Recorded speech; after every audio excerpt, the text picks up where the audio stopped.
Good morning students. मैं EVS ma'am आपकी। और हम जो टॉपिक पढ़ रहे हैं वो है 5th चैप्टर का 5.2 इम्पोर्टेंस और वैल्यूज़ ऑफ बायोडाइवर्सिटी। तो कल हमने इसके कुछ इम्पोर्टेंस पढ़े थे और जो कुछ और बचे हुए हैं वो हम पढ़ते हैं आज हमारा 5th जो है इसका इम्पोर्टेंस। कल हमने 4 पढ़े थे, आज 5th इम्पोर्टेंस हम पढ़ेंगे। जो भी इम्पोर्टेंस हैं हमारे इसमें बाकी वो हम स्टार्ट करते हैं आज। जो अब 5th वाला इम्पोर्टेंस है बायोडाइवर्सिटी का वह है इकोनॉमिक वैल्यू। बहुत सारे लोग जो होते हैं वो बायोडाइवर्सिटी को एक टाइप का रिज़र्व समझते हैं, रिज़र्वायर समझते हैं कि रिसोर्सेज का रिज़र्वायर है ये। यहाँ पे बहुत सारे रिसोर्सेज हम ड्रॉ कर सकते हैं अलग अलग चीज़ें बनाने के लिए, मैन्युफैक्चर ऑफ फूड के लिए, फार्मा कंपनी के लिए, कॉस्मेटिक प्रोडक्ट्स के लिए। कुछ इम्पॉर्टेंट इकोनॉमिक कमोडिटीज़ जिससे हमें पैसे मिलते हैं, जो हमें बायोडाइवर्सिटी से सप्लाई होती है एक ह्यूमन बीइंग को। तो कुछ इम्पॉर्टेंट इकोनॉमिक कमोडिटीज़ जो that biodiversity supplies to mankind वो है। सबसे पहले हम देखेंगे कमर्शियल या प्रोडक्टिव वैल्यू जो बायोडाइवर्सिटी का है। ये देखा गया है कि कुछ ऐसे प्रोडक्ट्स हैं जिनको कमर्शलाइज़ किया गया, हार्वेस्ट किया गया और मार्केट में लाया गया, उससे पैसे कमाए गए। ठीक है, तो ये सारी चीज़ें बायोडाइवर्सिटी में जब ये चीज़ें अवेलेबल हैं तो ही हम आगे जाके इसको मार्केट में कमर्शलाइज तरीके से यूज़ करते हैं। ऑलमोस्ट आज प्रेजेंट डे में अगर हम देखेंगे एग्रीकल्चर क्रॉप्स जो हैं वो सब ओरिजिनेट होते हैं वाइल्ड वेराइटीज़ से। ठीक है, जितनी भी हमारे वाइल्ड वेराइटीज़ हैं, चाहे वो प्लांट्स में हो चाहे वो एनिमल्स में हो, वहाँ से जो है ये ओरिजिनेट होती हैं। टिम्बर आप ले लीजिए, वो 100% रिन्यूएबल होता है, रिन्यूएबल रिसोर्स है, वो बार बार बन जाता है और इसका बहुत ही ब्रॉड रेंज ऑफ यूज़ है सोसाइटी में। ये इकोलॉजिकली काफ़ी सेफ़ है और ये अगर देखा जाए बिल्डिंग हो बनानी, कंस्ट्रक्शन घर का बनाना हो, अगर रूफिंग करनी हो, फ्लोरिंग करनी हो तो ये काम आता है। एग्रीकल्चर का कोई टूल बनाना है, फर्नीचर बनाना है, शिप बिल्डिंग बनानी है, क्लेडिंग बनानी है, तो टिम्बर उसमें बहुत ही काम आता है। टिम्बर जो है इसका एक इनोवेटिव यूज़ भी हुआ है। जैसे हम कोई म्यूज़िकल इंस्ट्रूमेंट बनाते हैं, सितार बना लिया हमने, गिटार बना लिया, उनमें जो ये चीज़ें हैं टिम्बर यूज़ किया जाता है। तबला आप देख लो, तो ये सारी चीज़ें जो होती हैं ये म्यूज़िकल इंस्ट्रूमेंट हैं, इनमें भी यूज़ किया जाता है टिम्बर। और कभी कभी आपने देखा होगा आर्टिफिशियल लिम्ब जो बनाई जाती है उसमें भी इसी टिम्बर का यूज़ किया जाता है। और कॉमन और इम्पॉर्टेंट टिम्बर स्पीशी जो हैं वो है टीक, जिसका साइंटिफिक हम बोल सकते हैं, उसको बॉटनिकल नेम जो है वो टेक्टोना ग्रैंडिस है, और साल शोरिया रोबस्टा है। ये जो है टिम्बर की बहुत सारी स्पीशीज़ में से ये बहुत ही इम्पॉर्टेंट और कॉमनली पाए जाते हैं टिम्बर। ठीक है, तो इस तरीके से हम बायोडाइवर्सिटी का कमर्शलाइज कर सकते हैं। नेक्स्ट जो इकोनॉमिक वैल्यू में ही है कि इंडस्ट्री बायोडाइवर्सिटी जो है ये सिर्फ फाइबर क्लोथ्स के लिए ही नहीं देती है, क्योंकि हमें बहुत सारी चीज़ें जो क्लोथ से रिलेटेड मटेरियल है तो ये हमें बायोडाइवर्सिटी की वजह से ही मिलता है। जब बहुत ज़्यादा वैरायटी, बहुत ज़्यादा स्पीशीज़ हैं हमारे इधर, वहाँ से हम ये सारी चीज़ें निकाल सकते हैं, वुड निकाल सकते हैं। शेल्टर के लिए हमें गर्मी करने के लिए वुड की ज़रूरत पड़ती है, जैसे आप कश्मीर में देखते हैं बहुत ज़्यादा लकड़ी की ज़रूरत पड़ती है। ये भी हमें कहाँ से मिलती है? जंगलों से ही मिलती है, जब उसमें वैरायटी है। बहुत सारे अदर इंडस्ट्रियल प्रोडक्ट्स हैं, जैसे ऑयल है, लुब्रिकेंट्स हैं, परफ्यूम्स हैं, फ्रेगनेंसेस हैं, डाई है, paper, wax, rubber, resins, poison, कॉक, ये सब जो है ये अलग अलग प्लांट की स्पीशीज़, अलग अलग वैरायटी जो है वेरियस प्लांट स्पीशीज़ से हमें मिलते हैं। तो जब बायोडाइवर्सिटी है, प्लांट की अलग अलग स्पीशीज़ हैं, तो हमें ये सारी चीज़ें वहीं से मिलती हैं। बायोडाइवर्सिटी जो है वो एक सोर्स है एनर्जी का, उसको हम बायोमास भी बोलते हैं। ठीक है, जो अगर हम देखेंगे सप्लाई फ्रॉम एनिमल ओरिजिन, अगर हमें एनिमल से क्या चीज़ें मिलती है वो भी बायोडाइवर्सिटी में ही आता है, चाहे कीड़े मकोड़े हो, चाहे प्लांट हो, चाहे ह्यूमन बीइंग भी। बहुत अलग अलग जगह पे अलग अलग वैरायटी के ह्यूमन बीइंग्स आपको मिलेंगे, जैसे मैंने बोला था निग्रो भी है, तो जो एनिमल ओरिजिन से हमें मिलता है वो वूल है, सिल्क है, फर है, लेदर है, लुब्रिकेंट्स हैं, वैक्स है। ये सब जो है एनिमल से हमें, ये एनिमल के द्वारा हमें मिलता है। एनिमल जो है वो एक मोड ऑफ ट्रांसपोर्टेशन भी है। आपने देखा होगा घोड़े हैं, वो टांगा चलता है, बैलगाड़ी होती है, ये सारी चीज़ जो है मोड ऑफ ट्रांसपोर्टेशन है। तो इससे हमें, ये भी एक इंडस्ट्री है, ठीक है ना। तो ये भी बायोडाइवर्सिटी का एक इकोनॉमिक वैल्यू है उसका। अब जो इकोनॉमिक वैल्यू है इसमें जो थर्ड वन है वो है टूरिज़्म एंड रिक्रिएशन। बायोडाइवर्सिटी जो है ये एक सोर्स है इकोनॉमिकल वेल्थ का। मतलब अगर कंट्री की इकोनॉमी बढ़ानी है तो बायोडाइवर्सिटी बहुत ही इम्पोर्टेंट रोल प्ले करता है बहुत सारे एरियाज़ में। सच एज अगर हम पार्क्स देखते हैं, फॉरेस्ट देखते हैं, जहाँ पे वाइल्ड नेचर और एनिमल जो है ये एक सोर्स ऑफ ब्यूटी होता है, ठीक है। और लोगों के लिए जॉय का एक क्रिएशन बनता है बहुत सारे लोगों को। वहाँ पे लोग घूमने जाते हैं, एक्टिविटीज़ करते हैं। इको टूरिज़्म आपने सुना ही होगा। तो ये आजकल जो है आउटडोर रिक्रिएशनल एक्टिविटी का एक माध्यम बन गया है। तो बायोडाइवर्सिटी जहाँ होती है लोग वहाँ की तरफ जाते हैं। फिर वहाँ पे डिपार्टमेंट जो होती है टूरिज़्म डिपार्टमेंट, उसके ऊपर थोड़ा खर्चा भी करेगी, लोगों का वहाँ आना, लोग वहाँ पे इंडस्ट्रीज़ बनेंगी, वहाँ पे लोग अपना एम्प्लॉयमेंट जनरेट करते हैं। तो बायोडाइवर्सिटी से है, इससे टूरिज़्म और रिक्रिएशन भी क्रिएट होती है। फोर्थ वन है इकोनॉमिक वैल्यू में, वो है जेनेटिक रिसोर्सेज। बायोडाइवर्सिटी जो है वो प्रोवाइड करती है डिफरेंट जेनेटिक रिसोर्सेज जो अवेलेबल नेचर में हैं, ताकि उनसे नए वेराइटीज़ जो है बन सके। जो जेनेटिकली मॉडिफाइड क्रॉप्स आप देखते हैं या एनिमल्स देखते हैं जो असल में तो एग्जिस्ट नहीं करते, पर वो थ्रू साइंटिफिक प्रोसेस के द्वारा वो जेनेटिकली उनके जो मॉडिफाइड क्रॉप्स नए बने हुए होते हैं वो पुराने वालों से ही बनाए गए होते हैं, चाहे वो एनिमल बनाए गए होते हैं, ताकि जो ह्यूमन बीइंग को जो बेस्ट चाहिए होता है उसके लिए वो अवेलेबल हो। किया क्या जाता है कि अगर हमारे पास फॉर एग्ज़ाम्पल एक ऐसा प्लांट है जिसके अंदर अच्छा फ्रूट निकलता है, बहुत ही अच्छा उसका टेस्ट होता है, मगर क्वांटिटी कम है। दूसरा हमारे पास ट्री है, उसके क्वांटिटी तो बहुत है मगर उसका इतना डिलीशियस फ्रूट नहीं होता है। तो इन दोनों की वैरायटी को कंबाइन करके एक हाइब्रिड बनाया जाता है जिसमें इन दोनों की क्वालिटी आए, मतलब क्वांटिटी भी हमें अच्छी मिले और क्वालिटी भी मिले। तो हम इसको बोलते हैं जेनेटिकली मॉडिफाइड क्रॉप। इसी तरीके से एनिमल भी, अगर कोई गाय बहुत ही अच्छी है, दूध बहुत अच्छा देती है पर क्वांटिटी कम है, दूसरी उतनी अच्छी क्वालिटी नहीं है पर क्वांटिटी उसकी बहुत अच्छी है, तो उनको जेनेटिकली मॉडिफाई किया जाता है। तो इसीलिए जेनेटिक रिसोर्स बनता है हमारा बायोडाइवर्सिटी, ताकि ह्यूमन बीइंग के काम आ सके। बायोटेक्नोलॉजिस्ट जो है वो कंटिन्यूसली वाइल्ड स्पीशी प्लांट्स के यूज़ करते हैं ताकि वो डेवलप कर सके नए better yielding disease resistant variety, क्योंकि ऐसी भी क्रॉप होती है जिसमें बहुत बीमारियां लग जाती हैं।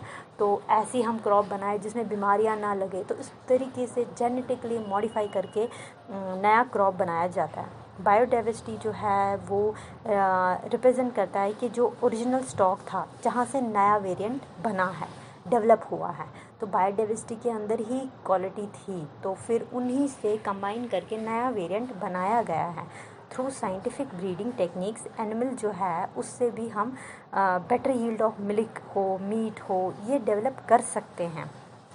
कॉमनली यूज्ड एनिमल प्रोडक्ट्स जो मॉडर्न सोसाइटी में हैं आजकल जो मिलता है, हमें इतना सारा कैसे मिलता है, बहुत ज़्यादा क्वांटिटी में हर चीज़ मिलती है। वो इसी वजह से मिलती है क्योंकि हमारे पास रिज़र्व तो है, फिर हम उसको थोड़ा जेनेटिकली मॉडिफाई करते हैं। और जैसे आप पोल्ट्री फार्मिंग, कितने सारे मुर्गे, इतने सारे कहाँ थे, ये तो बनाए गए हैं, अंडे बनाए जाते हैं फैक्ट्रियों में। पेसिकल्चर आप देख लीजिए, पेसिकल्चर जो है वो आप देखेंगे आजकल जो फ़िशेज़ होती हैं कितने एनॉर्मस क्वांटिटी में मिलती है।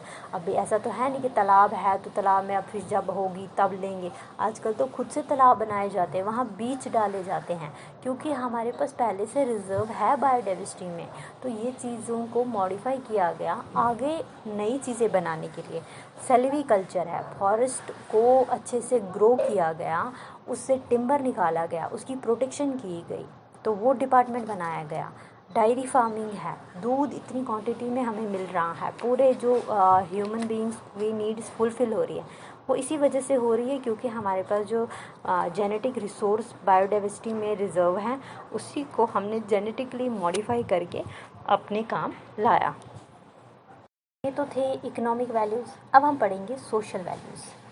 लाइफस्टाइल जो एंशिएंट पीपल का था, जो पुराने ज़माने के लोग थे, ये क्लोजली लिंक्ड थे, मतलब एक दूसरे के साथ इंटरवोवन थे। उनके एनवायरनमेंट कैसा था, उनका लाइफस्टाइल ही वैसा होता था।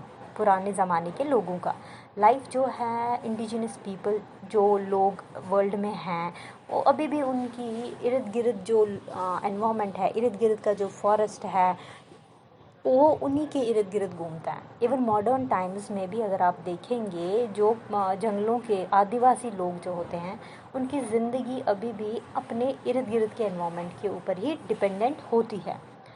बहुत सारे जो होते हैं वो अभी भी फॉरेस्ट के पास ही अपना सारी जो उनकी डेली रिक्वायरमेंट्स होते हैं, वो अपने फॉरेस्ट है या अपने सराउंडिंग से ही ऑब्टेन करते हैं। अब मॉडर्नाइजेशन तो हुई, तो हैबिटाइट्स को एनक्रोच किया गया और वहाँ पे अपना सर्वाइवल बिठाया गया, और उससे क्या हो गया, वो हमारा जो नेचर था वो डिस्टर्ब हो गया। ठीक है, बायोडाइवर्सिटी जो हर एक different parts of the world जो है, और लार्जली प्रिजर्व किया गया इन्हीं ट्रेडिशनल सोसाइटीज़ ने, क्योंकि इनकी ज़िंदगी उन्हीं के इर्द गिर्द घूमती थी। वो जो इनसे लेते थे, इनको प्रिजर्व करके भी रखते थे, इनको कंजर्व करते थे, प्रोटेक्ट करते थे। वो इनको गलत इस्तेमाल नहीं करते थे, जितना उनको चाहिए था उतना वो करते हैं, क्योंकि वो उन्हीं के ऊपर तो डिपेंडेंट हैं। इंडिजिनस पीपल जो है वो हमेशा फॉरेस्ट को अपने बेनिफिट के लिए डेफिनेटली प्रोटेक्ट करते हैं। एंशिएंट टाइम में हम देखेंगे, स्पेशली अगर आप इंडिया में देखेंगे, जो एनवायरनमेंट है ये टोटली क्या था, फ्लोरा फौना, जो जो फ्लोरा फौना है, इसमें अगर आप देखेंगे ट्री जैसे कि पीपल है, बनियन है, तुलसी, इनको लोग वर्शिप करते थे, मतलब बहुत पूजते थे। अगर आप देखेंगे तुलसी का कितना बेनिफिट है, उसके तो मेडिसिनल वैल्यू है तुलसी का, उसमें काफ़ी इम्यूनिटी बूस्टर है वो। तो इसीलिए आपने देखा होगा हिंदू धर्म में तुलसी को बहुत पूजा जाता है, क्योंकि इसका रीज़न ही यही है, क्योंकि जो चीज़ हमें फ़ायदा दिला रही है, जिसकी वजह से हमें बीमारियों से दूर हो रही है, तो हम तो उसको पूजेंगे, है ना।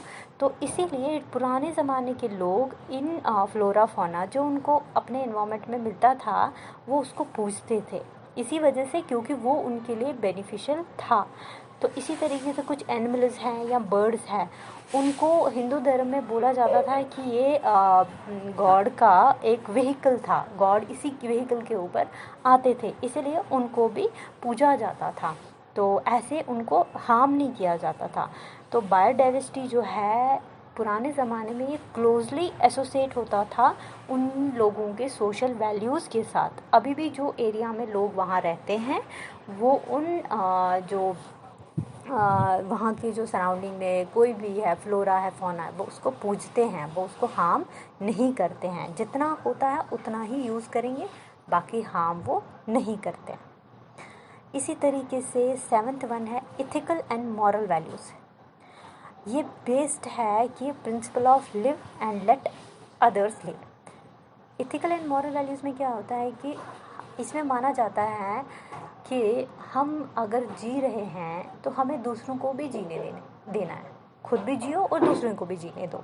ठीक है, तो हमारे इर्द गिर्द जो भी है, चाहे वो मनुष्य है, चाहे वो इंसान है, चाहे वो जानवर है, चाहे वो कीड़ा मकोड़ा है, तो हमारे में हम यही बोलते हैं कि हमको किसी को भी नुकसान पहुंचाने का कोई हक नहीं है, क्योंकि उसके अंदर भी जान होती है। मोरालिटी और इथिक्स जो है वो हमें हमेशा यही सिखाते हैं कि हर एक फॉर्म ऑफ लाइफ, चाहे वो प्लांट की लाइफ हो, चाहे वो एनिमल की लाइफ हो, चाहे वो किसी भी इंसेक्ट की क्यों नहीं लाइफ हो, हमें कभी भी उसको हार्म नहीं करना है, प्रिजर्व करना है, अननेसेसरी कभी भी किसी को मारना नहीं है। जब हमें पता है हमें एक्सट्रीम यूज़ है, कभी कोई मेडिसिनल प्लांट है, हमें यूज़ है, तो ऐसे हम किसी को तोड़ फोड़ नहीं कर सकते हैं। लोग बहुत सारे जो होते हैं वो हंटिंग करते हैं एनिमल्स की, अपने मज़े के लिए हंटिंग करते हैं, वो बहुत ही गलत बात है। तो इसीलिए लोगों को जो उनका वैल्यूज़ है, मॉरल वैल्यूज़, उनको कभी भी डिग्रेड नहीं करना चाहिए और एनवायरनमेंट को पोल्यूट नहीं करना चाहिए। अनएथिकल एक्शंस अपने एनवायरनमेंट में नहीं दिखाना चाहिए, क्योंकि यही इसमें बायोडाइवर्सिटी है, इसमें हमारे लिए ही चीज़ें हैं। तो ये चीज़ें कैसे हो सकती हैं? जब हम प्रॉपर एजुकेशन, अवेयरनेस लोगों में डालें, लोगों का जो कॉन्शियस है वो हम उसको कॉन्शियस जो है हम उसमें उनको जगाएं, अवेयर करें, ताकि जो भी ये प्रैक्टिसेस हैं, जो भी वो गलत प्रैक्टिसेस करते हैं वो ये ना करें। 8th वन है एस्थेटिक वैल्यू। जो हमारा प्लैनेट है, इसकी जो ब्यूटी है, ये क्यों है? क्योंकि इसमें बायोडाइवर्सिटी बहुत है।